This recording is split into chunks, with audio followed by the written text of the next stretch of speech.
In this video, I'm going to explain how to use the World Wide Web on your WordPress website. So the first thing you have to do is you have to log into your WordPress website, then go to the dashboard. I'm at the dashboard right now. And as you can see, this is my website. And if I refresh, I don't have www dot in front of my store. So to enable this, you have to go to your dashboard, go all the way down to settings, and then you want to go to settings.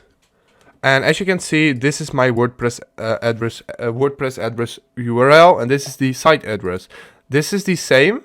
And what you have to do, you have to between HTTPS and testing how to, you have to put www dot and do the same thing for this one.